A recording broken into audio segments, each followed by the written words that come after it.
This week's episode of I Was a Teenage Film Snob is not brought to you by ghosts, goblins, blood, or guts. Make me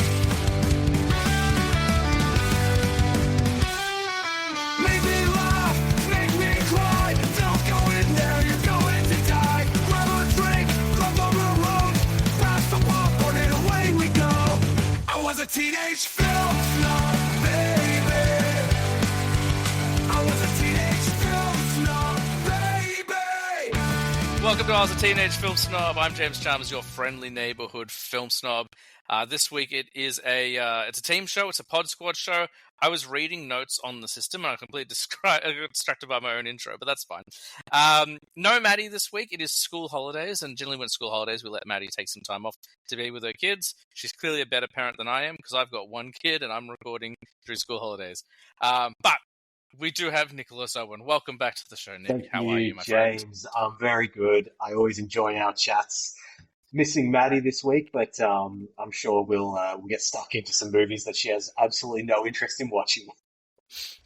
It's actually really funny because she couldn't do Wednesday in particular. She said Wednesday was a tough day. She was at my house yesterday. She and her kids came over to hang out with Tina and Zoe.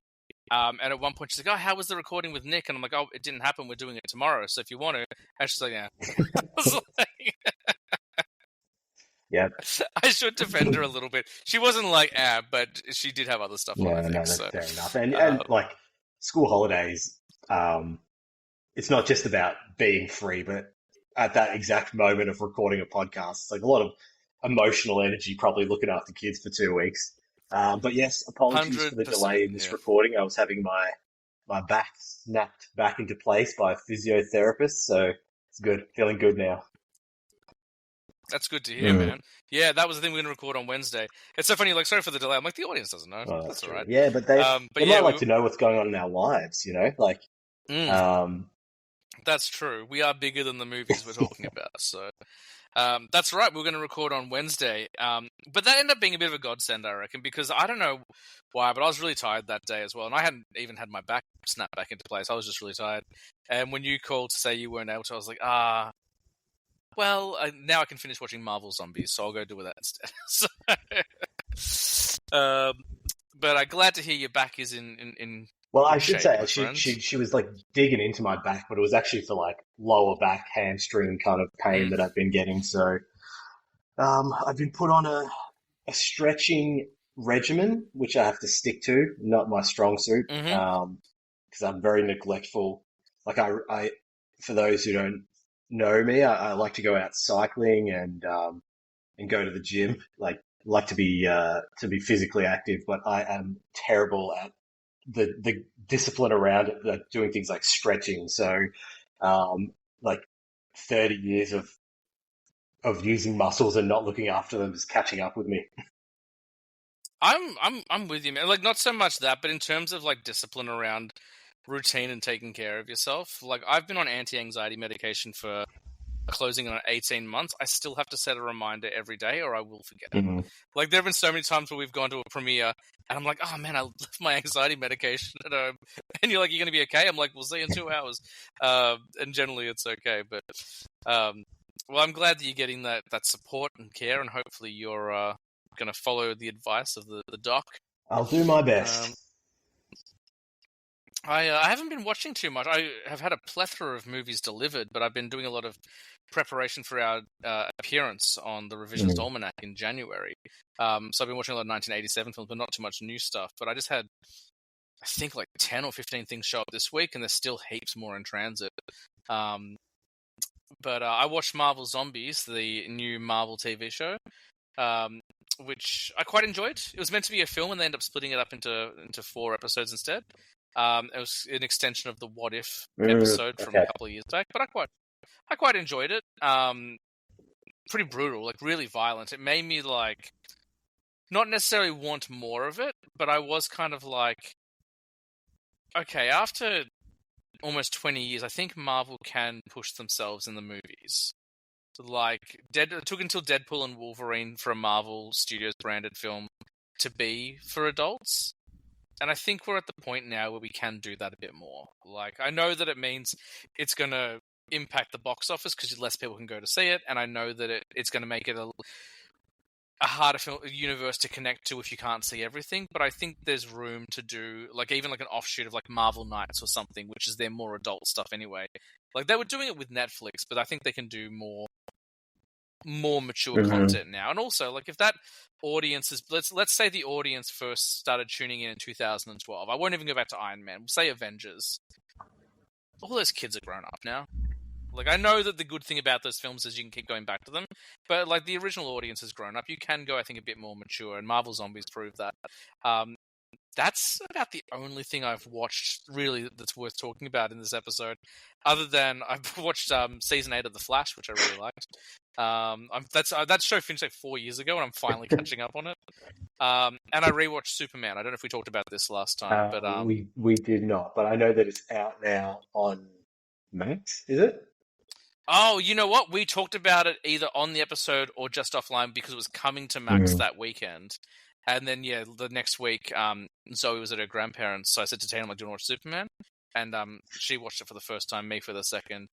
And the flick is just utterly enjoyable. Just really, really good stuff. I think I still rank it just slightly, maybe a millimeter below Fantastic Four. But they're both really good. And as we speak, it's Friday night, it's Peacemaker night, and this the penultimate episode streams today, so I'm very excited to see what happens because the last one was an absolute banger. So yeah, because Peacemaker is that's in universe for the new Superman, isn't it? So the first season is non-canon. Parts of it are canon, parts of it aren't. And the way James Gunn has approached it is look, just watch the season. You'll know what's canon. We'll tidy it up and stuff like that. And so for example, Rick Flag Sr., who was in Superman a little bit, he shows up. And then, without spoiling anything, James Gunn did say beforehand that towards the end of season 2, there would be some massive cameos. And last week we saw the first of them. And I kind of expected it to be that person, but it didn't make it any less cool. And it proved that they could do the thing that I want Marvel to do, where you can have a mature show for adults, incorporate characters from a film that's for everyone, and it still feel fine. The issue with Marvel, though, at this stage of a phenomenal run, I should preface this. They're as you say, we're now literally almost 20 years into a single cinematic universe. That's pretty incredible. Is that it's just being crushed by the weight of how much canon there is, how many movies there are, because you then can't really have maybe a smaller, more adult orientated movie that has some adult content. Because then if you've got a whole section of your fan base who are then going to miss that, and that's the kids, or likewise if you have something that's canon that's maybe aimed at a younger audience and your adult fans miss out on it, you start just missing big chunks of it, and that's when the disconnect starts. And I'm probably talking about my own experience here with Marvel, which is, as you know, we've been podcasting on and off for the best part of a decade now.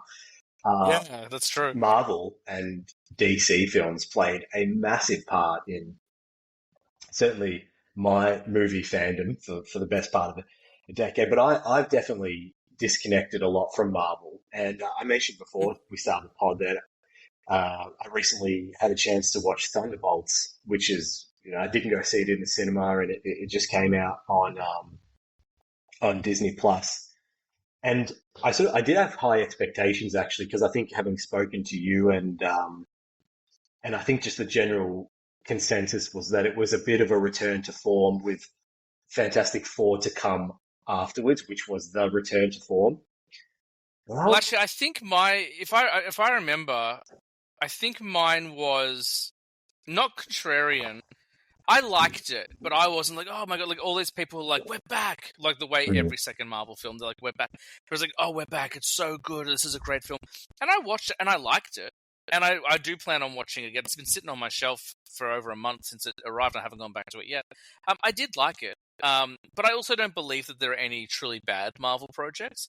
But I don't think it's a top 5 movie in the... that's what... People have been losing their minds. Oh my god, it is a top 5 film. It is as good as Winter Soldier. I'm all right, well, let's... oh my goodness. Let's just rein it in a little bit. It's good.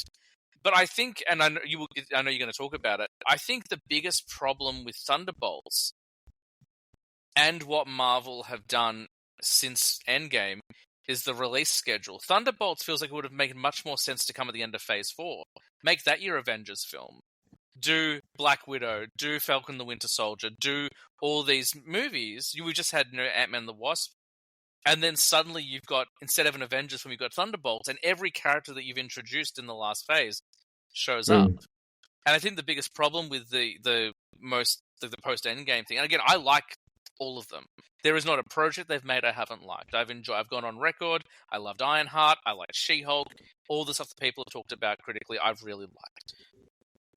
But I think it's been a lack of a... It's not even that it's a lack of a plan, because studios pivot. You have to make changes. I understand that. But it feels more like we're going to throw everything at the wall and see what sticks, as opposed to like, oh, like they knew they were making a Thunderbolts film. Thunderbolts was announced years ago. I would have finished Phase 4 there, and then with Phase 5, when we started getting like Multiverse of Madness, so we're really diving into the multiverse, that's when I would have introduced your mature projects. You do a Magic branch, where you're doing your Doctor Strange, and do Ghost Rider, and do Blade, although we're never going to see Blade from the sounds of it. And you could do more adult storytelling there. From what I understand, after Secret Wars, we're getting a soft reboot. A new entry-level point for fans, where if you're watching forever, there's continuing stories, but if you are just starting up, this is your new launching off point. See, that is kind of what's super. That's what is needed, and not just a new jumping off point, but I think a new, like a bit of a tone shift, a bit of a pivot. I don't know what's going to work, but just because you said before we're going to throw everything at the wall and see what sticks. I'd argue they're throwing the same thing at the wall over and over again to see what sticks, because I mean, that's fair. I don't want to eviscerate. We're having a bit of a laugh before I said I was going to absolutely go ham on this film. Like, you're right. It's not an egregiously bad film, but I could tell you like, obviously I couldn't tell you what was going to be said, but I can tell you the cadence of serious line, pivot to a joke line. And it's that Marvel, like dialogue style and like the zag to a joke to a lighthearted thing. And it's like I was just sitting there watching it. I'm like, I know exactly where this is going to go. And that's where I've just become so disengaged. I want to be challenged, and I'd like just something that like holds my interest a little bit more, because unfortunately after like more than 20 years of superhero films, but 20 years of the Marvel project, they've gotten so good at these big final battles where I'm like, impress me now. I've seen everything. There were some, I will say, I think the part I liked about this film most, and this might be where we differ, I actually liked the third act better than most Marvel third acts, because whilst there was fighting, it wasn't, spoiler alert, but it's been out for a while now. It's on streaming and everything like that. It wasn't a big fight that resolved the conflict. It was something else. And there were some genuinely shocking moments in this film. Like the bit where, actually, I think was maybe one of the best moments in the film. One of my favorite moments in Thunderbolts is when they're trying to stop the debris and stuff like that. There's a little girl in the middle of the street, and Red Guardian runs in and saves her. And then Sentry just wipes her from existence anyway. I was like, oh my god, like that I wasn't expecting. That was a particularly dark moment. But yeah, I do agree, like, when they first fight Sentry, which is a cool scene, but I was like, Marvel have two options here. They're going to show him to be an absolute badass, or we're going to have a punchline. And they went the punchline route. And that's, I think, there's a reason why Winter Soldier is kind of the gold standard. Like, I still think I enjoy, maybe not enjoy, but I definitely think in terms of caliber of film, I still think Winter Soldier maybe even holds its head above Infinity War and Endgame. Maybe Infinity War, because Infinity War does go into a darker place. It feels a little bit more resonant. It has a bit more stakes. But with the exception of those two films, particularly Winter Soldier, it's exactly what you're talking about. It's like action scene, plot, punchline. Action scene, plot, punchline. The pre-Disney stuff, a little bit different because it was owned by Paramount. Like, if you look at Captain America the First Avenger, which a lot of people criticize, I think First Avenger is possibly the second best film in Phase 1. Mm. I think First Avenger is really good. In Captain America: The First Avenger, like people forget this, Captain America picks up a Hydra soldier and throws him through a propeller, and there is blood spray. And that's not why it's a good film, but it just feels like there's stakes. It just feels like that there's real problems going on. So yeah, sorry, this was your review. It's good to chat these out because I think like there's clearly now a bit of a divide between your and my fandom of Marvel, and I'm not like off. I'm really looking forward to. I still haven't seen Fantastic Four, so I'm waiting for that to drop on Disney Plus.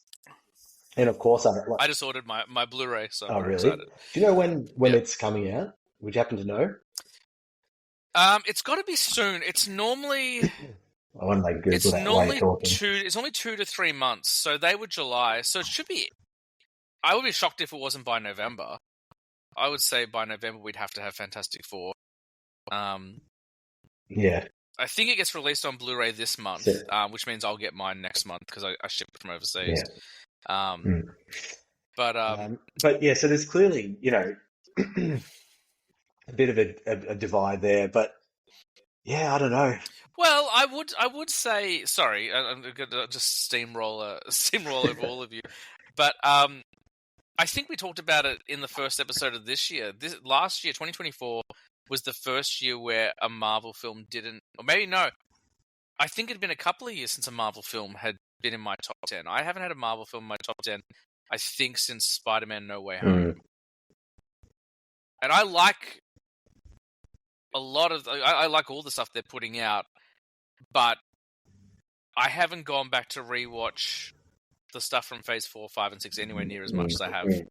No Way Home, I watch at least once a year, sometimes twice a year. I really like No Way Home. I've seen Shang-Chi a few times. I really like Shang-Chi. I've seen Eternals a few times. I really like Eternals. I think Eternals is the kind of like the Frog Prince of the franchise. People aren't giving it. I feel like as time goes on, that film's going to be appreciated more. But I don't rewatch the stuff as much as I used to. It's hard with that messy period though, where they were like kind of trying to find their feet after the end game, where I don't like all the sort of films you just listed off there are they? We're not conditioned to go in and enjoy a Marvel film as a one-off event. That's like, hey, just come for a good time at the movies with a start, middle, and end that will definitively end. And like Eternals, it's like you invest, like for me, who doesn't know the comic books very well, like you learn who are these new characters, where do they fit? There's a post-credit scene, and it's like, oh, well, actually, we're not going to do anything with that. And it's like, well, yeah, I don't know. If you just told me it was a one-off film, I probably would have gone in with a different mindset. Yeah, and that's interesting, like, because, yeah, I do, they have done that, like, they've all almost become a bit like 2016 Warner Brothers. If you think about that period, post-Batman vs. Superman, like, you had Suicide Squad, which we enjoyed, and I don't know how you feel about it now, but at the time we went and saw Suicide Squad together. We saw it twice in cinemas. We saw it separately and we saw it together. And the second time we watched it, we're like, I kind of see now, but it's still fun. And then there was 2017 Justice League, and it just felt like they're like, we haven't introduced, Green Lantern, but let's do Birds of Prey. And like this weird kind of like, we'll just come up with, here's a Blue Beetle movie. Fun. I enjoyed all those movies, but there was it took like until the last chapter of that universe to make a Flash movie. Like, the Flash was on TV. The Flash was in the vernacular. Like, that was the time to strike, and they couldn't make it work. And it feels like Marvel has almost done the same thing over the past few years, where they're like, WandaVision was really good. Should we tell more stories of Wanda and Vision? No, but let's do an Agatha Harkness show. And I like the Agatha Harkness show, but it's very self-contained, and I don't know how it ties into the rest of the universe. And it almost, it just feels like a very frenetic approach and not... Because there was never a plan. Like, whenever people talk about, like, the thing that really annoys me online is when people are like, the build to Doom has been nothing. The build to Thanos was incredible. No, it wasn't. Go back and watch those films. The first time we see an Infinity Stone is in Avengers? No, Captain America. Captain America is the Tesseract. But they don't say it's an Infinity Stone. It's just a powerful cube. And then Thanos is teased for 2 seconds at the end of the first Avengers. He shows up as a character in Guardians of the Galaxy for about 3 minutes, played by Josh Brolin. And then there's like a moment where he grabs the gauntlet in the post-credit sequence of Age of Ultron. That is your Thanos build-up. Like, okay, we've had more of Thanos than we had of Doom, but not by much. Like, there was no plan. They even James Gunn came out recently in Guardians of the Galaxy when they have the orb, that purple stone. They're like, how much of a plan was in that, James Gunn? Because you were the one who was trusted with introducing everyone to the concept of Infinity Stones. And James Gunn goes, they told me, like, the script had been submitted. It wasn't an Infinity Stone. They were like, oh, this needs to be Infinity Stone. We're going to do the Infinity Gauntlet. We've decided. Can you just write a scene where we explain it? He goes, I wrote one draft in 5 minutes, and that's the introduction. Yeah. So there was no plan. Marvel have never been very good at planning. They do often make films based on half-turned-in scripts, and they do a lot of ad-libbing and improv. And it's insane that they had the run that they did from 2008 to 2019. Based on that, it shouldn't have worked, and it did. But it does feel like the wheels are starting to wobble a bit now. And again, I'm enjoying all of it, but I definitely feel like in terms of rewatchability, in terms of fan engagement, I can't deny it's on the downward turn. Just because I like everything doesn't mean everyone else does. I like everything. You're an optimistic film viewer. I'm probably more pessimistic than you are. Which is why... I think everyone's more pessimistic than me. Which is why you're the host. I'd pop into shit on films every now and then. So what did you think of the film? Sorry, because we've been talking about, like, the universe and stuff like that, but you watched it. Did you enjoy it at all, or was it very... I was really unengaged. I was aware that I wasn't watching, like, a complete turd. It was watchable, but, like, I didn't have any history, and that's right. Like, I've jumped in and out of this, so, like, I really didn't know who half of the Thunderbolts were. I'm like, oh, Bucky's here. Great, someone I know. Like, they were all introduced. So yes, I'm aware. I'm aware. Yeah. Oh no, but I'm saying, like, this is the problem with expanding the universe to TV shows. Most of the characters that were in TV shows, if you didn't watch Falcon and the Winter Soldier, you don't know who John Walker is, and even if you did, that was 4 years ago. 5 years ago, I think it was in 2021. I just really like Wyatt. What's his name? Wyatt Russell. I think that's his name. So yeah, Kurt Russell's son.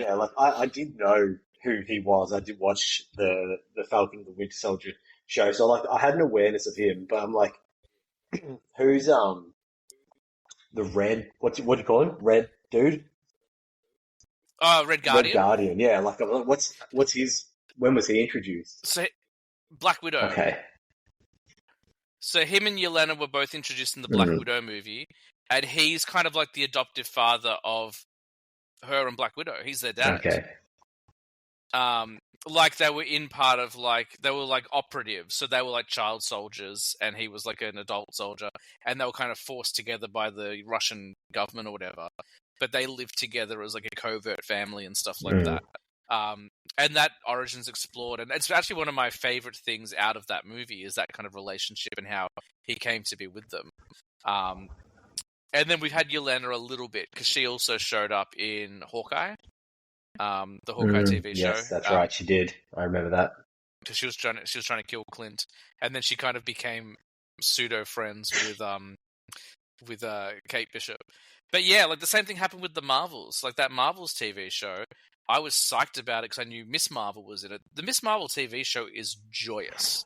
It's like teen girl being an investigative spy by way of Spider-Man. Like, it just feels like all of that sort of stuff, but no one watched it. Like, the trolls came out and then review bombed it because, God forbid, a girl of color be a lead in a show. And so it didn't get much like press, but I remember watching it, and it was maybe one of my favorite Marvel series they did. I really enjoyed it. And they brought her into the Marvels. I just hope they actually give her something to do in this Avengers film because she's incredible. She was my favorite part of the Marvel Zombies thing. But yeah, like Ghost showed up. The last time we saw Ghost was in Ant-Man and the Wasp, where she played a villain. Taskmaster was also in Black Widow, and spoiler alert for Thunderbolts, Taskmaster's not in many scenes. That was the Olga Kurylenko character. Oh, okay. Yeah. See, no idea. Yeah. Um, So, yeah. so what you're saying, I understand. Like, yeah, I enjoyed it for what it was.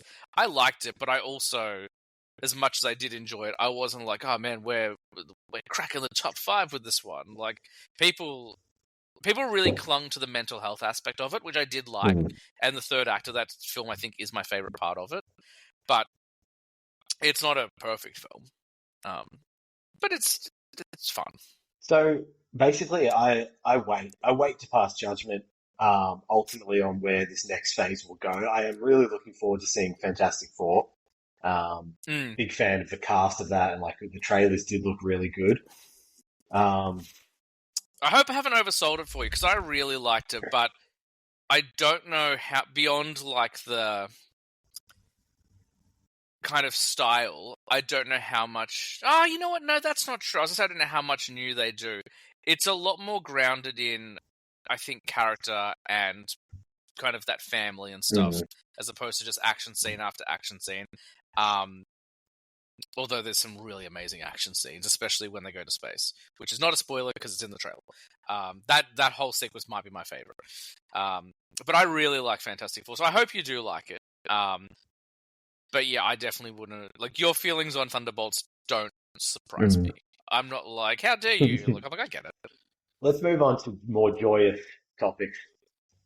Sure, okay, I've got 3 words for you, James. okay. Paul Thomas Anderson. The new Leo flick. Yeah, one battle after another. I was fortunate enough to go see it last night. People are saying the 2 things I'm hearing about this film is Best Picture. Like, that's what I'm hearing. Best Picture, they're saying it's a hot contender. And I heard someone else compare it to...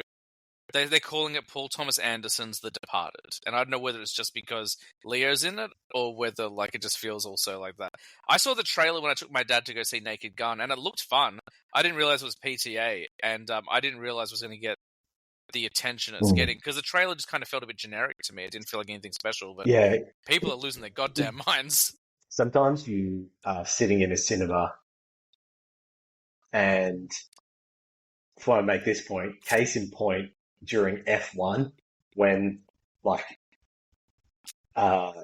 Led Zeppelin is booming in the cinema, and Brad Pitt goes out onto like the Le Mans track and just like rounds a corner, and there's fireworks going off in the background. Sometimes you're just sitting in the cinema and you're like, yes, this is it.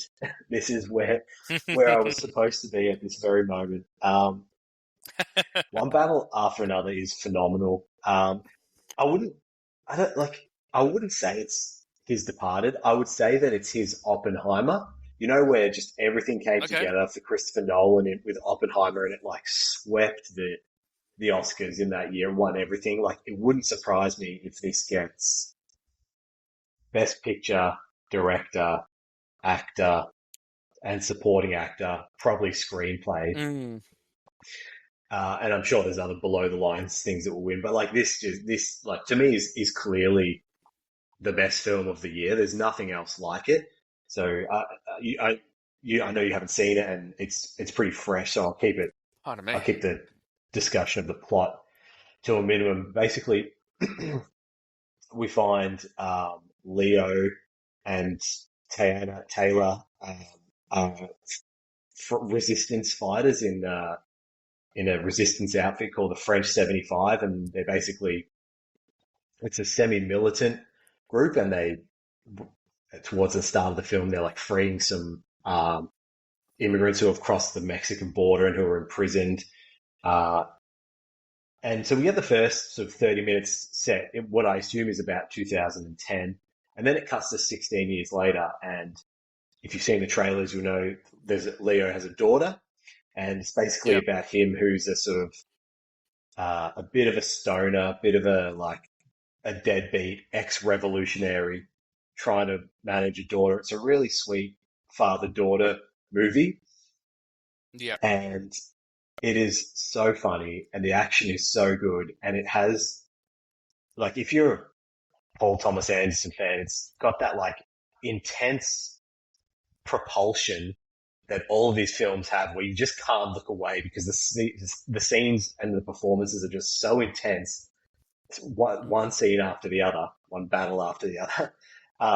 That it just you get to the end of the film and you're just white knuckling the seat. Yeah. I feel bad for Benicio del Toro because Sean Penn will win Best Supporting Actor. Like it's over now. Like when you see this, Yeah. you'll understand why he's on another level with his Yeah. mannerisms and the way he's playing. He plays the sort of the chief villain of the film. Plays a colonel in the army, but Benicio del Toro is equally as phenomenal. But I just think he'll get pipped, and it's a sign of the movie that like probably the two best supporting performances of the year are in the same movie, which is a bit of a bummer. Yeah. Couldn't recommend this enough. It's long. It's nearly 3 hours long, but it flies by. And if you can see it in IMAX, go do it because it was shot on Vista Vision. Yeah, well, I was looking at that sounds awesome. I'm glad. So, like, it's interesting as you're saying. It's the contender for Best Picture. I was going through my head over the stuff I've seen this year, and I'm only a couple shy of 300 movies at this point. So I'm a little bit ahead of schedule, I think, at the moment. I don't know. I don't think I have anything in mind for Best Picture. I think, like, the other day when I was thinking about the Oscars, I was like, well, I guess, like, in December I'll know. Because that's when they start to, like, do your Oscar. Like, every now and then you get something a little bit early. Like, Oppenheimer obviously came out in July, and we knew in July, okay, this is probably going to have a pretty good chance. But I'm trying to think of all the stuff that I've watched this year.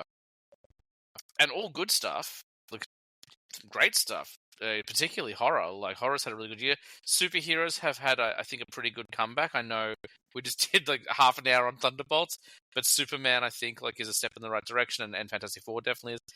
But certainly not Best Picture nominated. So it's nice to hear there's a contender. I was probably going to go to the movies this weekend or next weekend, and I was looking the other day to see what was out. So this will probably be my number one priority now. So, well, you've got my number because I want to see it again in the cinemas. So maybe we could go on a little date. All right. Well, maybe we should probably schedule it outside of a podcast. But yeah, maybe we'll go meet in the city or something. Go check it out. And because I knew I was going to try and see that this week, I was doing a little PTA homework, and I actually never saw Licorice Pizza, which sort of it was. Oh, I've got it on Blu-ray. It sort of came and went over COVID, and it was a much smaller PTA film, and I think I started it a little while ago and just wasn't in the mood for like a hangout. You know, it's not a plot heavy film. It's more of a hangout film. No. I knew nothing about it going in, and I didn't realize that either. But it's fine. Delightful. It's not bad. Yeah, and I was amazed by. I'm not a massive like fan of Haim the band. I shouldn't say not a massive fan. I just don't listen to their music. I don't dislike it or anything. But Alana Haim is incredible in it, and so is Cooper Hoffman, who is the son of Philip Seymour Hoffman. Yeah. Like, what? When I watched it the whole time, I'm like, this guy looks familiar. Who is he? And then I found out he was Philip Seymour Hoffman's son, which is crazy because PTA worked with his dad so much. That's right. Yeah. But like I'm looking over PTA's filmography. First of all, he's directed a ton of Haim musical videos, so that's why she. Well, they've got that connection through the Valley. They're like obviously he's set Boogie Nights in the San Fernando Valley, and Licorice Pizza is set there, and I think a lot of oh my gosh, I'm blanking on like his massive early film that has like Tom Cruise in it. Boogie Night, Magnolia. Magnolia is set in the Valley too, and I think Haim are from there, so I think there's that connection. Yeah, but I was going over his filmography. First of all, he hasn't made as many films as I thought he had, and of them, I haven't seen many. Like it's a real gap in my viewing. Like I've seen Phantom Thread. I watched that this year. I really enjoyed that. That is phenomenal, isn't it? It's a flick that I wasn't sure I'd be interested in. Then I heard Brett Goldstein talking about it on his podcast, and I was like, well, if he's recommending it, he generally recommends good stuff. I was saving it for Tina for the longest time, and she kept being too busy. Like, and this is before, what was going on at the moment. So I'll just say it. I haven't talked about before she was pregnant. I remember that talk about it. Yeah, we could talk about it now. That's why we're going on hiatus in November, is because Tina's about to give birth. But she hasn't put on Phantom Thread, so I watched it by myself. I haven't seen Inherent Vice. I haven't seen The Master, which apparently is amazing. I've seen There Will Be Blood, which when you talk about intensity, I was like, yep. Punch Drunk Love, I've seen, which is also really intense. I saw Punch Drunk Love for the first time when I was 15 years old, and I was not prepared for that film. Like, I was like, this is... what happened to Billy Madison?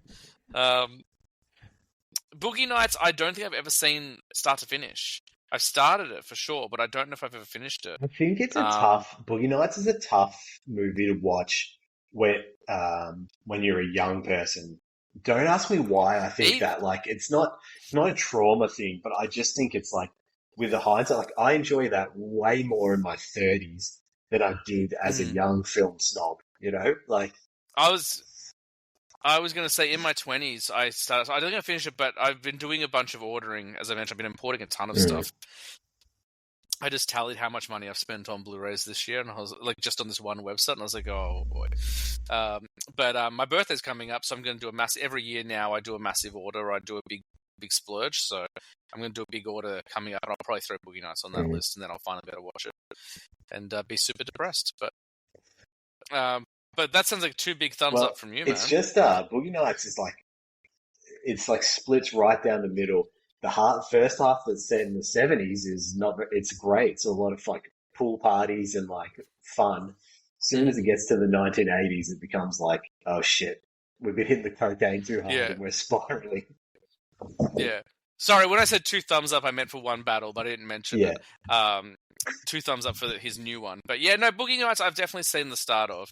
I think at a certain point, the Philip Seymour Hoffman character stops being comic relief and just starts becoming incredibly tragic. And I think that was a really tough watch for me. Even though I've never been, on the receiving end of anything like that, but I think at a certain point, my own insecurity was just like, oh, this is really difficult to watch. But now in my 30s, I'm in my 30s, pushing 40, I'm pretty chill. I can probably handle it now. But all right, 2 thumbs up for one battle. I will.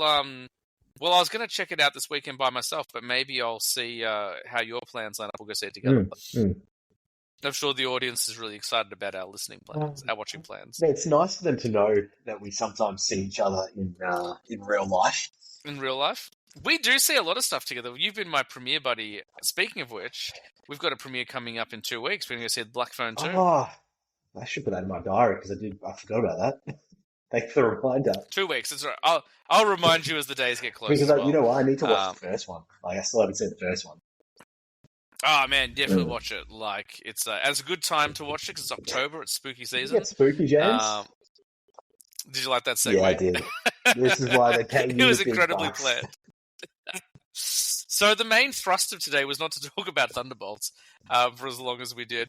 But you've been watching an inordinate amount of horror, and I didn't pronounce that word correctly, but I'm not going to correct myself. Let me. I have grown over probably the past. Well, I'd say like the time of our friendship to like when we first started chatting about films. I just didn't watch horror, and then I think probably largely through knowing you and getting some soft recommendations for ones that wouldn't just like singe your eyebrows with gory or being scary. I've sort of gotten into it, and I find that like I've really come to enjoy. It's probably what I imagine people who like. This is a bad analogy. I'll say this to you. This is a terrible analogy, but like, probably like people who are like once they've had heroin, it's like you can never reach that high again. It's like sometimes, we talked about Thunderbolts before, and I'm like, I'm feeling nothing watching this, whereas like I could turn on a movie like The Conjuring, any of the Conjuring films, 28 years later, which I've seen and want to talk to you about, like, and you're there, you're going to get a bit scared, it's going to freak you out a little bit, but at least you're engaged and you're feeling something, and that's what I've come to really love about horror. So I think I still got some ways to go in terms of the intensity of something like uh, what's that? Like a Yeah, Terrifier. the Terrifier. Exactly what I was going to say, which is just like pure nightmare fuel. But it's a genre I've really come to enjoy. So definitely keen to chat to you about some of the films I've seen recently, and then just Mm. get your take on like where is horror at in 2025. Well, before we do, I was thinking about this because this is what you pitched to me on Wednesday. You were like, "I've watched some horror stuff. Do you want to talk about horror?" And I was like, "Oh my god, it's October. I don't really have a Halloween episode planned, and we might still just need to honor Halloween later.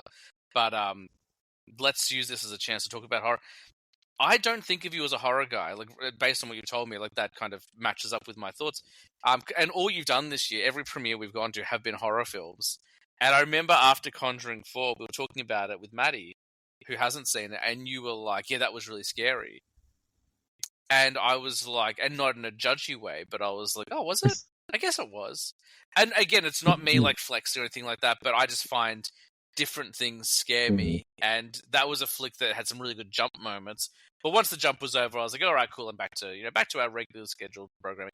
So I guess what I wanted to ask you in terms of the genre, and not in a more existential way, what scares you when it comes to the world of I horror? have a really high tolerance for a supernatural type scare. So Conjuring is enjoyable to me. I enjoy those jump Hmm. scares and like for those who have seen Last Rites, like that moment where she's taking the laundry downstairs and then there's a dark Yeah, corner and you just see the outline of something become a little bit clearer yeah, like that.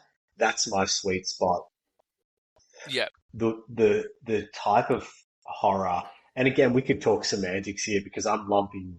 This might not even be horror, but like a saw, like a yeah. It's horror. like a Texas chainsaw, where it's like, oh yeah, I've been through country towns, but for my car Yeah, breaking down, this could be me, Like, yeah, so I think that's probably where, and that's probably where I would go if I wanted to be scared. I'd go from, yeah, something like that, or a hostel type movie. yeah. But uh, and I think maybe a good time to discuss this is because I wanted to get your take on this as well. And sorry if this is just jumping all over the place with horror. Is like No, that's fine.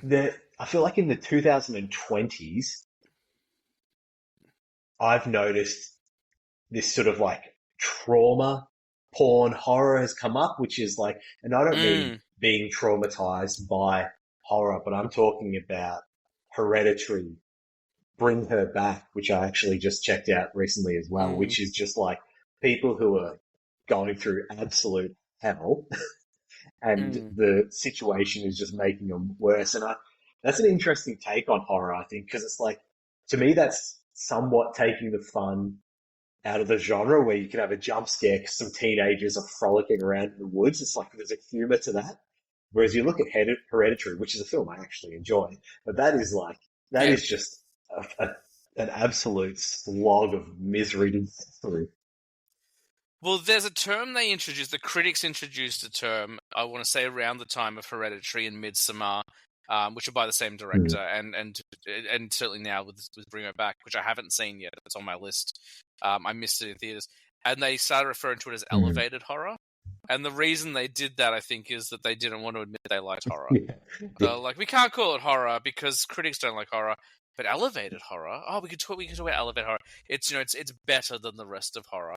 So a lot of hardcore horror fans don't like that term, but call it what it is. It's still horror at the end of the day. But yeah, I do like the exploration of trauma, and I think, pardon me, we do see that in other genre films as well, like um, going back to like Rob Zombie's Halloween 2, which is a much maligned film. Fans of the horror genre tend not to like that film.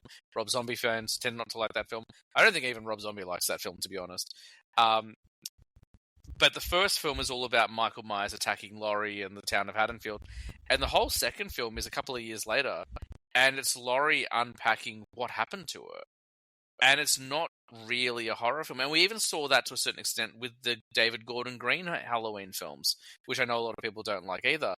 but like that whole trilogy is about dissecting the different kind of segments of mental health in relation to trauma. Like the first film is all about paranoia. Like Laurie Strode, 40 years on, is still worried about the boogeyman, even though there's no evidence to suggest the boogeyman's coming for her. The second one is about the collective trauma of being the town, the most afflicted town by a serial killer, and what it does to you when there's a whiff that he might be back and how destructive it is. And then the third film is all about the power of blame versus forgiveness. And that's not what people are saying. That's what I'm saying. You know, David Gordon Green might be like, wrong. That's the way I perceive it. Because in the final Halloween film, Halloween Ends, you've got these two characters, Corey and Laurie Strode's granddaughter. I can't remember her name off the top of my head, but she's really good. And she made a decision that put a lot of people's lives in danger, but because of who she is, she was forgiven, and she will live a normal life. This other kid, Corey, makes a decision that ends up in the death of a child. They blame him for it, and he turns into a monster. So I think it's pretty clear what it's about. People seem to misunderstand that, but that's what's pretty clear what it's about. And I think that's what a lot of these new horror films is like looking beyond just the hack and slash of it all, which I'm here for. I love a hack and slash. Like, show me hack and slash. Get me, you know, girls running around skimpy bikinis in the middle of the woods getting attacked by guys with machetes. That's fine. But I do like we're having these very real conversations about what it means to suffer trauma. And it feels like at this stage, horror is the only real genre to be able to do it. Although Thunderbolts, you know, for all its flaws that you described before, did make an attempt to talk about it. But I do see horror being that genre that's kind of leading the charge at the moment. So, yeah. Well, it's a really malleable genre, isn't it? And like it lends itself to like new ideas, and it lends itself to sequels. I mean, I think the great thing about horror fandom is that I don't think many people are coming back to like the Terrifier 2 and 3, Halloween 2 and 3, Conjuring 2, 3 and 4 for like, oh, build on. Like, I just want to hear more about expand the characters and stuff like that. You're coming back for a contained thrill ride for 90 minutes. Yes. And I think that's what the genre has going in its favor, is you can just like get them in, scare them, and get them out again. Yep. And how every streaming service doesn't have a new horror coming out every 3 months, I do not know. Like look at Barbarian. Just set. Well, yeah, you watched Barbarian for the first time the other night. I've only seen it once. You told me you were watching that, and I was like, because you're like, after Weapons, I'm really in the mood to watch something by that direction. I'm going to watch Barbarian. And I was like, oh, look, I loved Weapons, but Weapons is tame. Yeah. Like, Barbarian is so much scarier than Weapons. But like, you know, that's literally self-contained to an Airbnb with the exception of Justin Long. Justice. They should call him Justice Long. He brings justice to all of us. Justin Long driving along that freeway singing, I don't know, whatever song he's singing when it cuts to him. Yeah. But yeah. Why don't we do this? Why don't I give you a bit of a rundown of what I've seen, because there's a few, and you just tell me where you want to stop and probe. Yeah, sure. Okay. Well, have we covered Weapons? I don't think we have in too much detail. I did a couple of reviews. So when we go to the premieres or when I go see something opening weekend, I'll do an immediate reaction, and then a few days later, I'll have collected my thoughts. But I don't want to speak for you, but I feel like we both really enjoyed Weapons. I dug Weapons. I thought it was great. I thought that was a flick I was really scared to go into because I knew nothing about it. I'd seen Barbarian, and I was like, this is going to be really scary. And unlike every other movie we've been to for the advanced screenings, this one didn't have like artwork on the wall. It just played this looped footage of children running around in like night vision cams. It's a weird flick. Like, there's nothing really like it. It starts off unsettling, and then like it does this thing where it jumps. The flick's been out for a while now, so I'm not going to deliberately spoil things, but we may spoil things. We kind of go through different characters' journeys. Like, there's a title card, and then we go through their character's journey. And by the time we got to Alden Ehrenreich, I was like, oh, okay, I know what's going on here. I hope something happens. We've had like a jump scare, but I want something a bit more to happen. and then like literally with his story, it took like a left Yeah. turn, and then it kept taking left turns, and then like it went from being unnerving to predictable to terrifying to, I would say, Yeah, hilarious. hilarious. That ending, I've never seen someone be literally ripped to pieces as a comedy Yes. piece before. Yeah, I'm trying to think. Maybe I don't think it's deliberately comedic, but in Shaun of the Dead, Dylan Moran's character Yeah, gets torn that's apart. true. But and I think there's a little bit tongue in cheek there. But that you're not celebrating. Yeah. This you are. You're like, yeah, tear them apart, tear that person apart. But I think that Barbarian had a surprising lack of jump scares. I thought that was, if someone had told me that this is just a police procedural with, I mean, I know that it's not the police investigating; it's Josh Brolin's character with the teacher, but Yes. that's like a who done it with a slight supernatural twist attached to it, rather than like a pure horror film. Because like I can think of like maybe 2 to 3 times I was, oh shit, jump. The biggest jump. There were two big ones. I think there were two big ones. The first one was the guy on the roof. And the second one was when the boy turned around, but it wasn't the boy in bed. Oh yeah, that one you saw. That one you saw me jump. That one I hit the roof. But it didn't have to be jump scares, but it was unsettling for long periods. It really got under your skin, which is how I felt about Barbarian as well.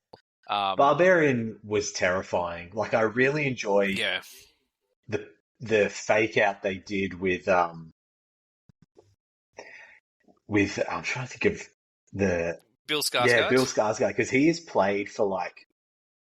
There's two ways you can look at that. The first time you're watching that, you're thinking, okay, this guy has he set up this encounter at the Airbnb? Yeah. He like makes her a tea, which she doesn't want to drink because she hasn't seen. And the first time you watch that, you're thinking there's a high probability that he is the villain of this movie.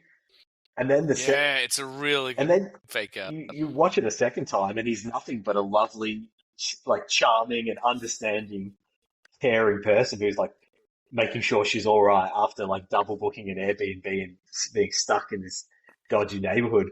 But everything in the tunnels under the Airbnb is pure nightmare fuel. Yeah. Like, there's a scene when old Justice Long he's sort of running from Mother in the tunnels underneath, and he gets to the door where the guy is, laying in the bed, and all he does is he doesn't want to turn his back to this dark corridor behind him. And he's just holding his phone light on this dark corridor. And I reckon that shot holds for about 10 seconds. And it is so scary. She doesn't actually emerge in that shot, but you're just waiting to see something. And I think that Zach Krager is the director, and he's got a really talented eye on how to hold something back a little bit and how that can just create even more fear than seeing the scary thing. That's the kind of shot where if I'm watching it at home and I happen to have my phone with me, like the longer that shot goes on, this is what happens to me. I'm like, and just like more and more obscuring my face because I'm like, oh, it's going on too long. You're going to make me jump. For those listening, I put my phone in front of my face because I realize it's on a visual medium. Yeah, I remember that shot. I haven't seen it since it came out. I think I saw it. That was a wild weekend. I watched that, Smile, and Terrifier 2 all in the same week, I think. Holy shit, James. Did you sleep? And that was... I watched Smile. I started watching Smile, and I turned it off after she got home to her apartment, and you just saw the mouth in the corner. I was like, that's it. I'm done. And then I watched that the next morning and watched Barbarian straight afterwards, and that was okay. Mm. It was because I watched it during the day, and I was alright. And then Terrifier 2, I watched that night, fully intending to do the same thing I'd done the previous night. And once I got to the scene I was most worried about, and I realized how rubbery it looked, I was like, okay, I'm okay. I can keep watching. But yeah, that was a wild weekend, for sure. So big fan of Zach Cregger's films. I look forward to just like seeing what he does in the future, and I do wonder whether he'll stay in that genre or whether he'll try something else. I mean, Weapons is less of a horror film than Barbarian, and I don't know if he has another film that is similarly, different again. So He's I think I read that I think it was him. I read that he'd written just for fun a Joker Harley Quinn story. And like he didn't submit it to Warner Bros. He just like tooled around with it. But given his sensibilities, like because he's only made the 2 films as far as I'm aware, I'm ready for this voice. Like this is a voice I want to see more of. And he's now at the point where that second film, Weapons, is such a genre bender. Give me anything. Give me a sci-fi film. Give me a western. And this film kind of was a western in a way. Like, give me anything and I'll check it out. Like, he's, I think, one to watch for sure. So let me pivot again to another film I recently saw. 28 Years Later. Yes. So you've seen it? I saw it in theaters. Great. I really enjoyed this film. It was not what I have to say, it's not what I expected it to be. I think that there's a lot of naked dudes in that film. Yes, there is. A lot of hanging dong, let's just say. Yeah, hanging zong. It was a lot smaller than I thought it would be. And I think that I just, the franchise is 20 years old at this point, possibly more. I don't know when the first film came out, but I'd say I think it was 2003. Yeah, okay. So, just over that 20 I years. think around then, but yeah. That's a long time to grow a fan base, and it is a popular, particularly the first one. And I think that maybe from the trailer, and I thought this would be this franchise exploding into a big budget, big looking, big feeling movie, and I know that there's more in the works, but it's actually quite small and self-contained. The cast is really small. It basically follows 3 characters. There's a 4 with Aaron Taylor Johnson, the son, who is great, Jodie Comer, and then Ray Fiennes. And then there's also, for a brief period, there's the Swedish guy. I think he's Swedish, the soldier, who was one of my favorite characters. yeah. And I really like where this is going, where it's kind of this alternate world history that's running at the same time, and we've now got these touch points into this. It's like to me, what I enjoyed about it, and I don't know if this was the intention, but it did feel like that version of England, which has been quarantined, has been going on this whole time, and we're just checking back in at various points, and I really enjoyed that. Did you expect it to be, I don't know, more of a spectacle? Do you expect it to be bigger? I didn't know what to expect because I didn't watch any trailers. I've stopped unless it shows up in the theater. I just don't watch trailers anymore. Or if it's like Superman, stuff that I don't want to be spoiled, but I also want to see the spectacle of. But especially with horror, I just don't trust studios anymore. I just feel like we've been too many times, so I didn't watch any trailers. So I hoped it would be more of the same. I found it to be very calm, which I wasn't expecting. It was very restrained. But I also found it to be incredibly nihilistic. And after watching it, I was really depressed. Which I didn't get the feeling from the first 2. I like the first 2 quite, and I like this one as well. But, for example, and I'll say spoilers, I guess, but the flick's out on streaming and home video now. Home video. DVD. the two things that made me incredibly depressed about this film were, first of all, the introduction of that Swedish character. I think it was from Sweden, and you realize, because you've been watching the film for about an hour at this point, and it's all overrun by greenery, and there's no power really or anything like that, and there's no medicine and all these things, and you're like, oh, the rest of the world just moved on without them. The rest of the world just forgot about them, just did not care. And I was like, wow, that's incredibly nihilistic and dark. And the second thing was, oh, you thought that zombies were the worst thing? No, you can still get cancer. Yeah. And there's treatment for it, but you can't get it because you're locked away. And I like that in particular, and I won't spoil this, but what happens to that character and like that visual, like, you know what I'm talking about? That to me, I was like stunned. I was like, I don't know how to feel about this. Like, I'm not offended and I'm not upset, but I wasn't expecting to have an existential crisis in this film, and I think I am having one. Like, because I wasn't expecting to see that. And then, like, the way, like, the little ritual that follows and all that, I was just like, all of that. Like, it's a really dark film, and I think this was a really divisive one. People didn't like it particularly because of the last 3 minutes. I happen to love the last 3 minutes. Like, that to me seems like a lot of fun, and it makes me excited for what's coming next.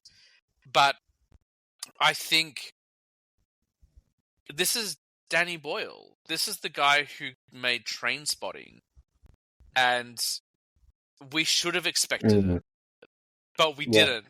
And the fact that he's making films just as messed up as he was 30 years ago shows the guy's still got his touch. Whether you like it or not, like, he is getting under your skin just the way he did, you know, back in Trainspotting, back in the old films. Like, it might be his, with the exception of Trainspotting, it might be his darkest film.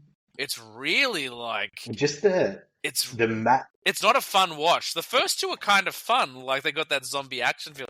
This ain't that. This is not fun. There are moments of, like, hope, but mostly not.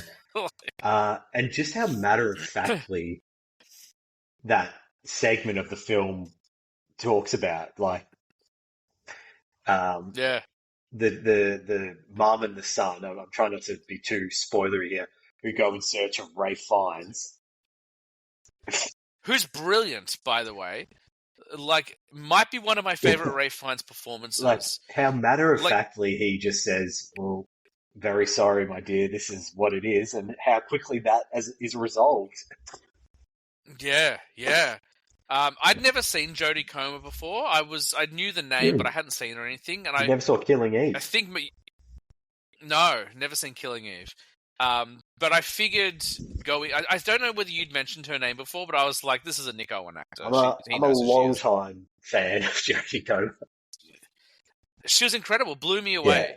I was like, this is amazing. Like, she's so wonderful in this. Everyone was. It's a very small film. It's a very personal film. Clearly, the two things I wanted to that stood out tonally for me, and I don't mean in a bad way, but like, is this lore, LORE, that they're building around this type of zombie where, spoilers, yes, a female zombie has been, I assume, carrying a child for many. Actually, I don't know if I missed that, whether that is someone, she was perpetually pregnant because she was bitten when she was pregnant and then stayed that way, or whether this is a new zombie baby. But a zombie gives birth to a child and the child is not infected. And I'm like, where is this going? I liked that a lot. We've seen zombie babies before. If you go back to 2004's Dawn of the Dead, I think that might be the first one. Someone can prove me wrong. But Zack Snyder and James Gunn made that film.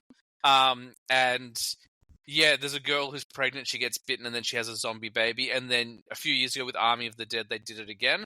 But this is the first time I've seen it the other way around, where a zombie gives birth to that might be a bigger spoiler than the thing we were talking about before. But spoilers.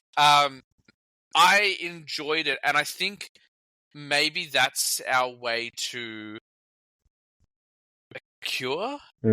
like, or our way to like immunity, or like maybe not cure but prevention, and how to protect.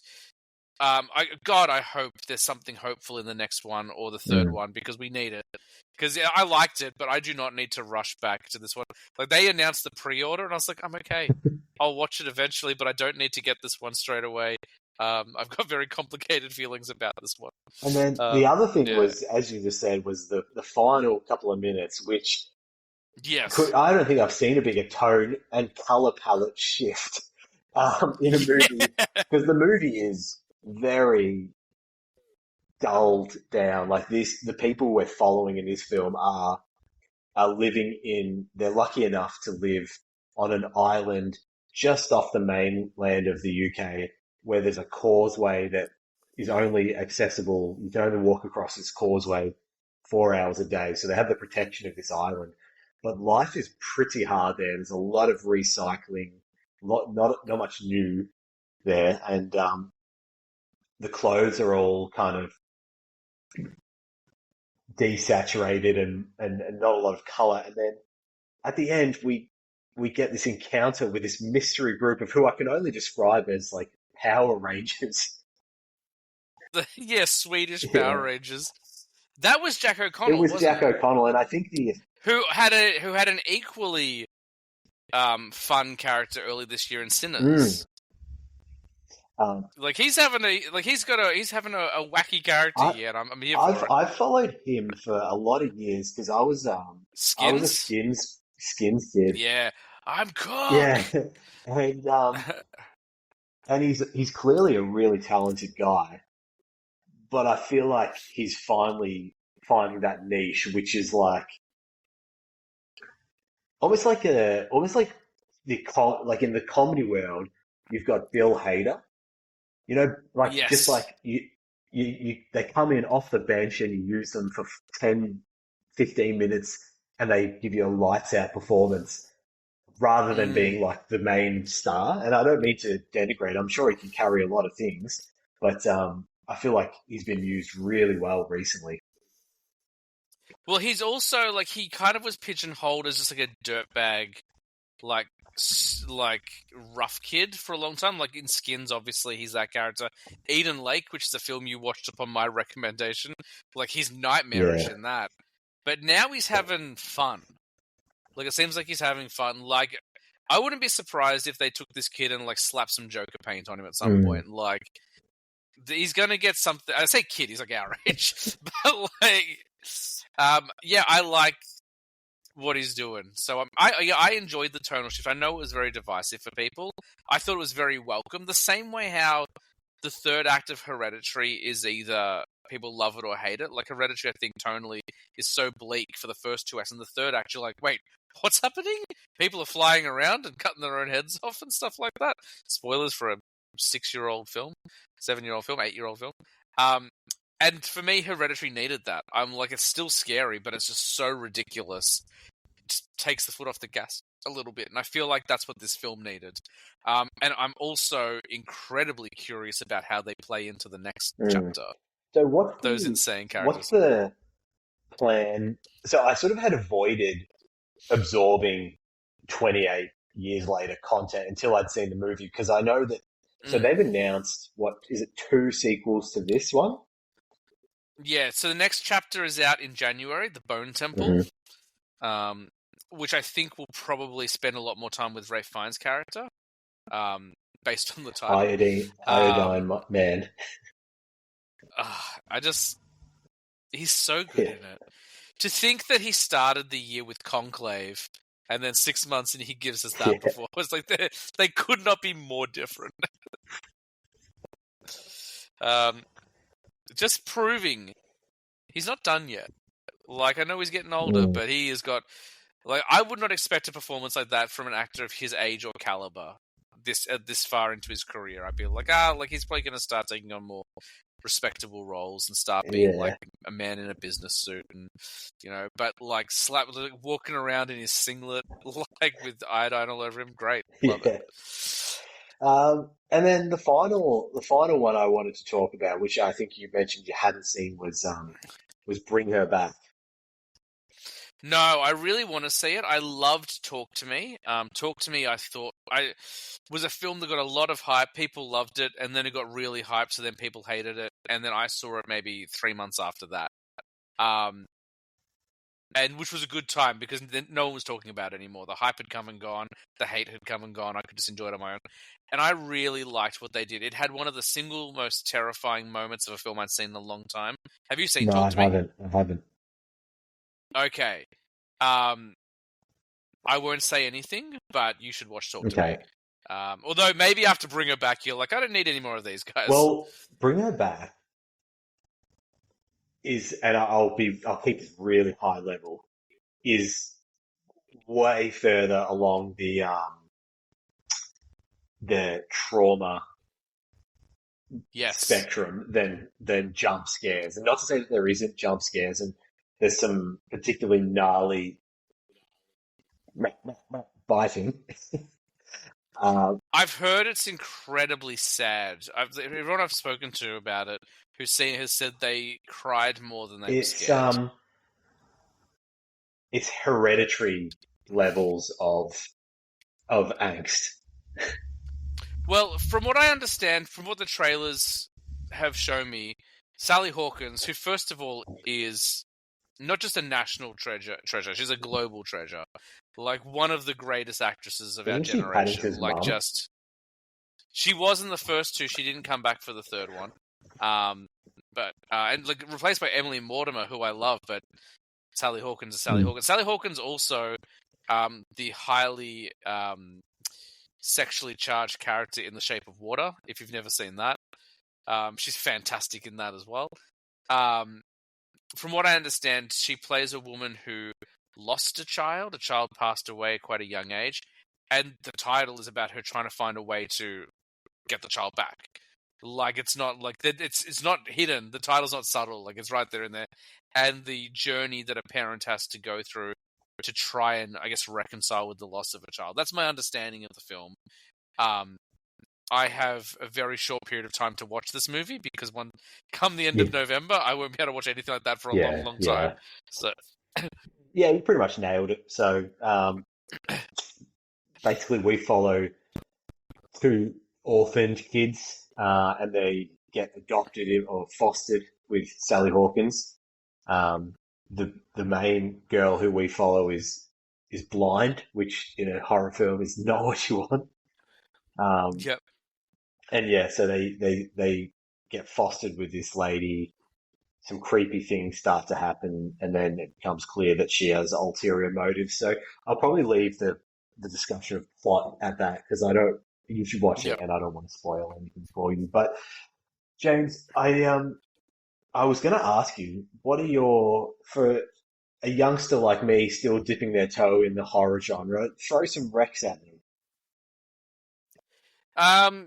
Just from this year or just in general? No, just in general. I think like I'm probably not looking for anything pre like 2005, and for no reason at all. But let's keep it slightly contemporary. I started writing them down, then I was like, oh, we're talking about, because you were also talking about like the state of horror in 2025. It's like maybe he wants recommendations. Instead of doing the normal thing and asking, I was just like, I'll just assume. So I didn't write anything down in the end. Look, in terms of scares, the stuff that scares me, I find that the stuff that scares me, because I asked you at the beginning of this conversation what scares you, isolation is a big one. When I first started the show back in 2022, in the first October, the first kind of Halloween period, I interviewed a few people about horror, and through all of the scariest films that everyone listed, including myself, the common thread was isolation. And I think that's what scares most of us, whether we realize it or not. So anything with isolation in it, anything where people are not who they seem, and not necessarily that they're suddenly the smile monster or something like that, but more that they are deceptive in a way that is dangerous. So, like, for example, The Descent is the first film that ever truly scared me from 2005. It's celebrating its 20th anniversary this year. Directed by Neil Marshall, who directed a bunch of Game of Thrones episodes. He also did a wonderful movie called Doomsday, which in many ways is a lot like the last 3 minutes of 28 Years Later. which is why I liked it so much. But The Descent follows these 5 women. The main girl played by, oh my goodness, I've forgotten her name now. Sarah McDonald, I think it is. I think it's Sarah McDonald. Um, she has just recently lost her husband and daughter in an accident, and her friends are trying to bring her out of her shell and get her kind of like back into society and back into just trying to move on, not forget what she's lost, but move on and kind of get back into the world.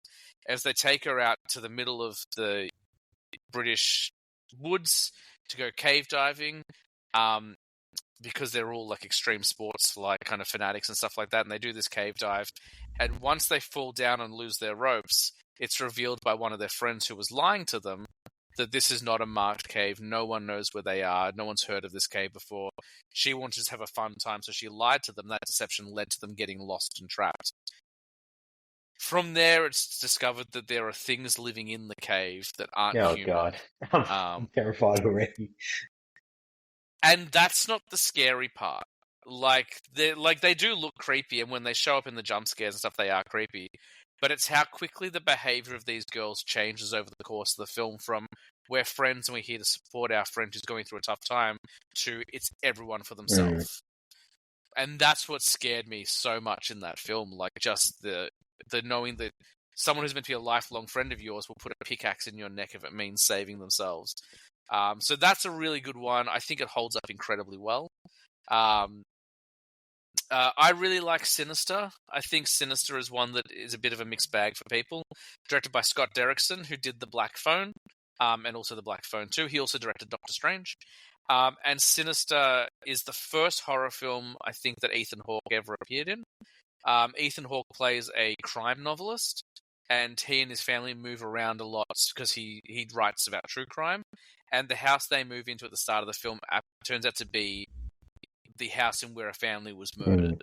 And the family he's investigating, while living in the house, creepy things start to happen. He finds a series of Super 8 tapes in the attic, and each of those tapes shows a murder that happened. Like, they're snuff films, basically. And then, like, creepy things happen from there. I won't say too much more. I've seen Sinister. I find it particularly scary. I think it's a really scary for the longest time, I got Sinister and Conjuring mixed up. It's sort of interchangeable, because is Patrick Wilson in Sinister as well, or? No, he's not, but they both feature a large tree with hanging people.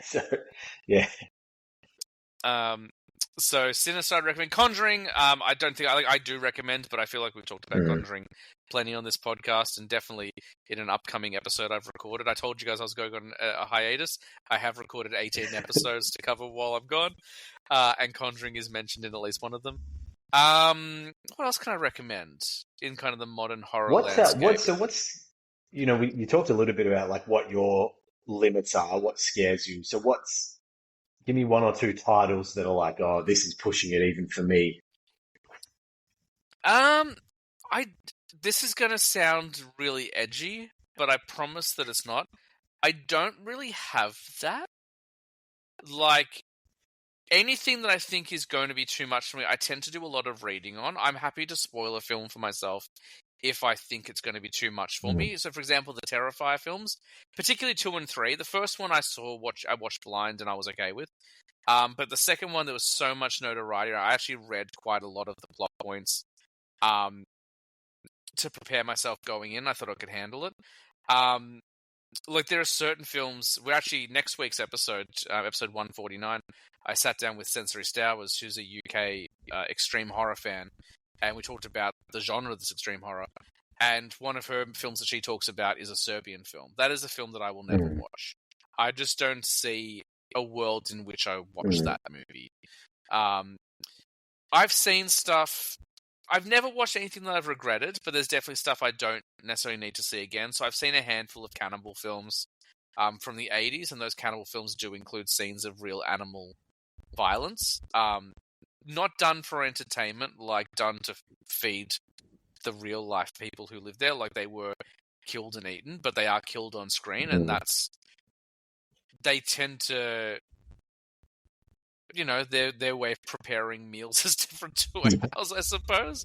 So I wouldn't necessarily need to go back to those. When I was in my 20s, I really wanted to push myself and see what I could handle. So I've seen a bunch of like the I spit on your graves, those sorts of things. I don't need to see that sort of thing anymore. That's like revenge. That's like revenge porn, isn't it? Like something traumatic happens, and then like the person goes on a revenge. Yeah, yeah. Those I think anything that kind of focuses on torture and tries to be really explicit and real, I'm not really too interested in either. Like there are certain films from that, like kind of that same genre, that I'm not really into. Like I watched this year, I was really nervous about seeing The Ugly Stepsister, which was an international film. I can't remember where it's from now, but it's basically a retelling of Cinderella, but as a horror film, and it's kind of like a commentary on the brutality of beauty standards and what it's like to fit in. And they showed it through like as a period piece. So a girl has a nose reconstruction, but it's like the 1600s. So hammers are used and certain braces are used. But actually, it was wonderful. It's a really wonderful horror film. Like it does get a little bit icky, but it's totally bad. It's nowhere near as violent or gory as a Saw movie or anything like that. But it does have something to say, and because it does, I think it makes it really compelling. So, I think like the one that probably put me at my limit was probably Human Centipede 2. I think that film was probably, and it's not because of the centipede aspect. That actually doesn't bother me at all. I don't know what that says about me, but like that's just honestly, that's just Frankenstein. Mm. Like sewing body parts to other body parts, like is just Frankenstein. This one just happens to be face to butt. But in Human Centipede 2, there's some particularly brutal scenes of degradation and torture. I've only seen the I haven't seen the uncut version. I have no intention of seeing the uncut version. The censored version I saw was more than enough. Particularly now as a parent, I don't need to see something like that again. Because there is some pretty severe child endangerment in that flick. I forgot a genre, not a whole genre, but like found footage or Yes. faux real footage of. Yes. That's what gets me. Like Blair Witch will always terrify me. I don't think I'll ever forget the first time I saw the final bit of the Blair Witch Project where it goes down to the cellar and the girl, whoever is standing in the corner, like that will terrify me for the rest of my days. And likewise, Paranormal Activity, where it's like it's like still cameras or something like that. I can't remember the premise of that. Whether they so like, they move into a house and they set up digital cameras and like found footage is a genre that never really, when I was younger, never really interested me. So Paranormal Activity didn't really do it for me at the time. I've only seen it once, and it was over 10 years ago. So I'm definitely due for a rewatch. But I'm finding now, well, not just now, but definitely now, there's better, or I guess more interesting takes on it. So, for example, Late Night with the Devil, which came out last year, that was a really good take on found footage for me. Like they found a way to make it different. The Hell House films, particularly the first one and the fourth one, Hell House, I really like those movies. But the problem with found footage horror is that I think because it's relatively inexpensive, it doesn't need to look good because it's found footage. Anyone thinks they can make a found footage film, and that's just not the case. Like, a good found footage film should take as much dedication and focus on storytelling as any other film. Like, not just horror film. Like that's the thing. Like, the same thing happened during the 60s, with Roger Corman and stuff like that. And Roger Corman's a bit of a legend, and not just a bit, he's definitely a legend, and I think is the I'm trying to think of the word I'm trying to say. He's, I think, the exception. Like, once that people found out that horror films are profitable, Friday the 13th is guilty of this. Sean Cunningham, who created Friday the 13th, he's come out and said multiple times, I didn't plan on creating a character that would live forever. I wasn't interested in art. I wanted to make money. Horror films made money. Halloween made money. So I came up with a spooky title. He sold the film based on the title. He came up with the title Friday the 13th. We'll come up with a script later. So people think, like, that's a true story. Like, he's told that story. So I think a lot of people who want to make films or get into the entertainment industry are like, horror is an easy way to do it. We just need a bunch of fake blood, preferably girls in skimpy clothing, and that's all we need.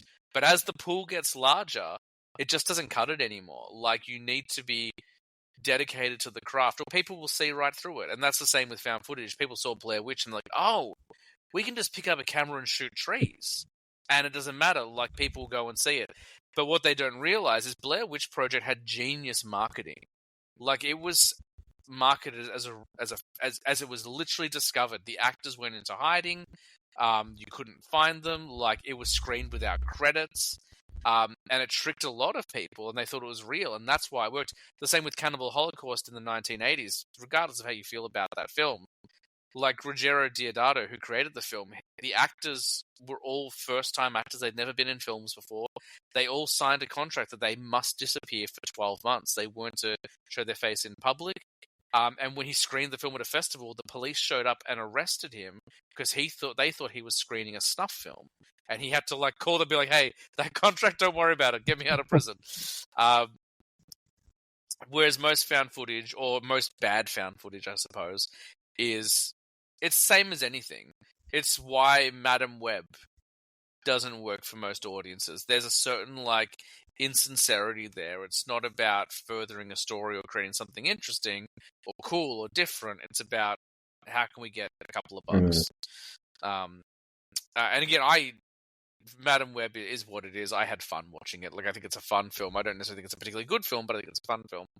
But most film fans will go in with certain expectations. And if you're being insincere, if you're doing it for the money and not for the craft, audiences will notice that.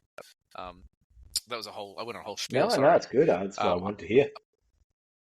I don't remember what your question was, but so found footage, I'm starting to like a lot more, but it has to really grab me. The Spanish films REC, those are really good found footage films as well. And they inspired the film Quarantine. If you've ever seen Quarantine, that was a remake of the Spanish film. Very good.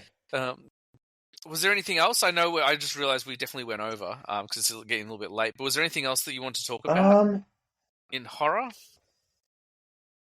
No, I think that kind of covers it. Definitely. You did ask me about what I think about the state of horror in 2025. Is that the question? Am I paraphrasing or? Yeah, go. That's. I just was like, where do you think it's at? Do you think it's like, does it need any sort of refresh? I mean, do you think any of the is it time to put away the ski mask for a while, or the Mike what's the Mike Myers mask? Is that based on something? It's like a hockey mask. It's William Shatner. It's William Shatner. Yeah, Jason is the hockey mask. Yeah. I think horror is in a really exciting place. I think horror is, first of all, I think it's the genre that has the best track record. I think that whilst every other genre will compete with fatigue at a certain point, horror continues to reinvent itself, and it's almost kind of like is impervious to criticism. Because it's always been the black sheep, like with critics and people who take film very seriously, it's kind of invincible in a way. But I like that last year I thought was a fantastic year for horror, but it was a fantastic year for horror rebirth. You know, we had a new Alien film, a new Terrifier film, we had Speak No Evil, and we had Beetlejuice. It was a year of remakes and sequels and kind of reimaginings and furthering these kind of franchises or films that needed a shot in the arm, or just wanted to get more crowds there and stuff. Whereas this year we haven't relied on it all. Like, I'm looking over it. I wrote down every horror film that I've seen this year. We've got 28 Years Later, which is a sequel, but it's been 20 years since that sequel. We had Conjuring. We had The Strangers. We had I Know What You Did Last Summer and Final Destination. They were the only sequels, which sounds like a lot, but for an entire genre, that's it. 6 sequels or remakes or reboots. We had a couple of things that were adaptations. We had The Monkey, which was based on a Stephen King story, which was really fun. But I really liked The Monkey. That was directed by Oz Perkins, who did Longlegs last year. tonally completely different. Until Dawn was based on a video game, but I really liked that.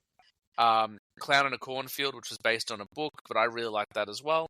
I think we're getting a lot more interesting original ideas. Like, my favorite horror films this year were not based on existing properties. That, I think horror was at its strongest this year when it was original. We talked about Weapons for so long. Like, Weapons was phenomenal.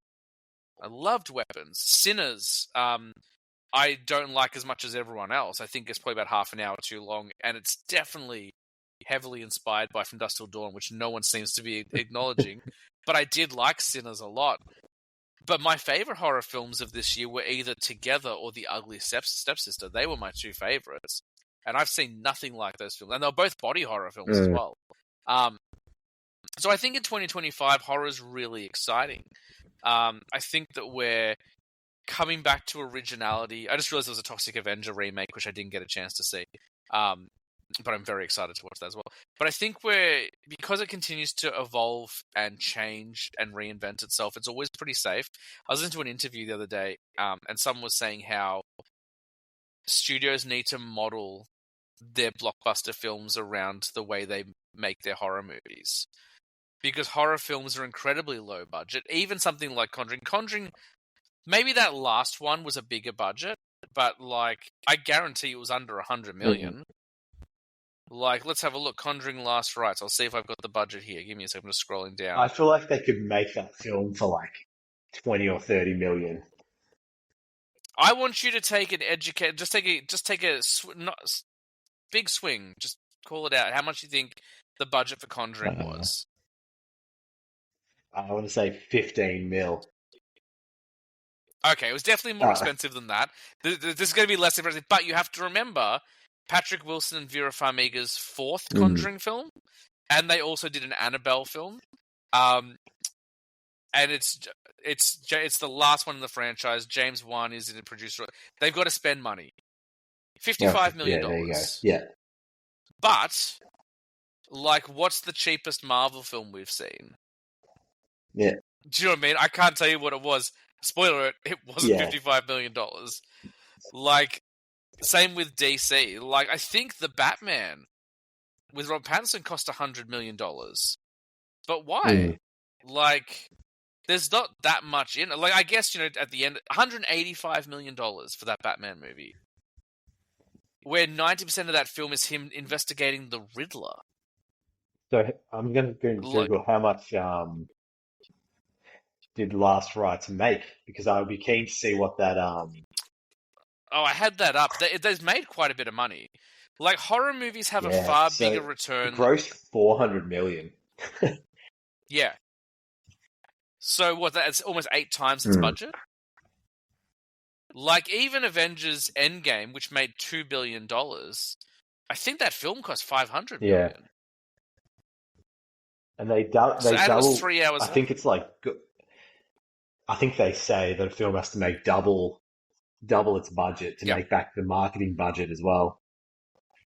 Yeah, and like, things are a little bit like with a horror film, probably not as much because they don't need as much marketing. I think it's cheaper to market films now with social media and stuff like that. But yeah, like, horror movies have always, if you want to look at something, like, let's talk about the Blair Witch, because that's something we were talking about before. That film cost peanuts to make. Like, let's have a look and see. 1999, the Blair Witch Project. We probably won't have accurate data. $60,000, and worldwide it made $250 million. That's got to be the biggest percentage, like ROI percentage of any movie ever. So not 10 times its budget, not 20 times its budget, 40 times its budget. Do you know what I mean? Like, I was talking about this, I don't know who I was talking about it with, but Blumhouse, who made the Halloween films recently, but Blumhouse started with Paranormal Activity. That was one of their first films. When Blumhouse became a studio, they had very clear rules. Anyone who directs one of our films cannot be a first-time director. They need to know what they're doing, and we will never exceed a budget over $4 million. And that's when we had movies like The Purge. I'm trying to think what else they did very early on. I can't remember now. My memory's escaping me. But like they stuck to it for a long time, and that's why they were getting these incredibly profitable horror movies. And then as they started to buy the rights to things like Halloween and other bigger directors came and wanted to do things, their budgets went really high, and then they started to have the same problem. But if people stuck to the horror model, which works, like we just saw $60,000, and you can't make a film for $60,000. I'm not insane, but like $60,000 to $250 million. That's simple maths to me. But if you look at Conjuring, $55,000 is a sensible budget. It's got ghosts in it. It's got special effects. It's got CGI. And some would say the CGI is probably better than some of the stuff we've seen in Marvel films of late. The other thing is the problem with the CGI isn't money. It's hours. It's really what we can say. It's a really malleable, durable genre as well, where it's like it can continually adapt to what we're doing in society, technology. Like, yes, going back to Barbarian, it's like, okay, like a relatively new in the last 10 to 15 years, relatively new thing is like the whole Airbnb phenomenon where you like book a house and you go stay in it. And that's like an update on the cabin in the woods kind of trope. Yeah. And we've got like horror to do with technology. You get horror in space. Like it's AI, like Companion. Well, Upgrade. Did you ever see? I didn't see Upgrade. No. Upgrade. It's barely a horror film. I'd say it's more like an action thriller. And directed by Lee Winnell, who wrote Saw and played Adam in Saw. And it's about a guy who gets in a car accident. He becomes a paraplegic. And then they put a chip in his brain, and it gives him control of his body again. But it's also a bit like Venom, where it's almost like a symbiotic relationship, and suddenly the chip will start doing kung fu and stuff for him. It's a wonderful flick. It's a really good movie. But yeah, that was making commentary on AI, but also technological advancements like self-driving cars and stuff like that as well. So, yeah, hard agree. I'd say the only thing the horror genre is missing in the 2020s is more monsters. Like in the 80s, like in kind of like the golden age of cinema through to like the 60s, we had Frankenstein's monster and Dracula and the swamp monster, the creature from Black Lagoon and stuff like that. And then in the 80s through to the early 2000s, we've had our Michaels and Freddys and Jasons and stuff like that. But with the exception of Art the Clown, I feel like we don't really have any colourful villains. I feel like we're missing that. We haven't had a Nightmare on Elm Street film for 16 years? 15 years. We haven't had a Friday the 13th for 16. We just had a Texas Chainsaw Massacre one a couple of years ago when people didn't like that one, but apparently A24 just bought the rights to that, so that'll be interesting. But we don't have any villains in masks. And I think that's the thing we're missing. Like, even Annabelle, like, isn't really a villain in a mask. Like, she doesn't do anything. Like, she makes things happen, if you want to believe that, but she doesn't move. She doesn't chase people. So we do need, I think we're in dire need of some new monsters. It doesn't have to be the ones that we loved. Like, I'm happy for them to go away. Like, as much as I love Freddy and Jason and stuff like that, I'm okay for them to create new monsters. We got was it Funzo this year? What was his name? The guy in the Clown in a Cornfield. I think his name was Funzo. Like, that was fun. Like, to see a new, I can't remember his name now. Friendo was his name, sorry. I'll get there eventually. Yeah, so we had Friendo, which was good, but we just need a few more characters. I think, we're due. I will throw one more recommendation on the list if you haven't seen it. And that's a 2021 film called Malignant. Okay. It's the last horror film that James Wan directed thus far. I can't tell you anything. The less you know about it, the better. Because it is bonkers. It's got Annabelle Wallis in it, who I believe you're a fan of. She's the Peaky Blinders. Yes. Yeah. I won't say anything. You seem to have a thing for like UK blondes because it's Vanessa Kirby, Annabelle Wallis, and Jodie Comer, who I assume was at least blonde at one point. Yeah. Oh, and Tom Felton. Well, just to you mix know. it up, another UK. There's a UK blonde for you. Um, Bill Nye. but yeah, so don't do any reading on it. Just Okay. I gotta hear your thoughts on Malignant. Like, it's gonna feel cheesy in the opening scene, but like, just stick with it, Okay. because there is a sequence in a police station that I've got to get your thoughts on. All right. I've written down all of the films you've mentioned that I haven't seen. To be honest, I'll Yeah. need to prioritize the Black Phone because we'll be Yes. seeing the sequel to that soon. But I'll work my It's way so through this good. list. That's my pledge to you. Is maybe we'll do another quick recap towards the end of the month. Yeah, sure. Okay. I think that might be everything we need to cover. I think that's it for me. Nice one. It's getting pretty late. I'm gonna go watch Peacemaker. Apparently, this episode is Oh, there you brilliant, go. so I'm gonna go watch that. Well, thank you everyone for listening. Hopefully, you liked our rambling tangents, but it was nice to not to have too much of a Yeah. plan, just to kind of go in and just talk It about was stuff. good. I think that's something Um, you and I do quite well, which is just like we just start a topic and just see where it takes us. Well, it's also clearly like not structured. Like, I think like when we go in and like have games or something like that, like clearly like it's not rehearsed, but there's some planning involved if we have lists and stuff like that. But with this, we're like, let's just talk, and then we just kind of forget the microphones here. So, which is good. Well, thank you everyone for listening. Hopefully you dug it. Next week, episode 149, Sensory Stowers from the UK is on. We're talking about extreme cinema. I give a couple of trigger warnings. We do talk about some pretty icky stuff. I did my best to dance around it and dance around certain words and stuff like that, so it'd be fairly listenable. But there are definitely a couple of things that might be too much for people. So if it's not your jam, feel free to fast forward or skip that episode. But it's really good. Like, it's a great conversation. I think only the very last one we talk about is probably a little bit too icky, but everything else you'll be okay with. And then after that, it'll be episode 150, and we still don't have a plan, but I'm sure we will by the time the show comes around.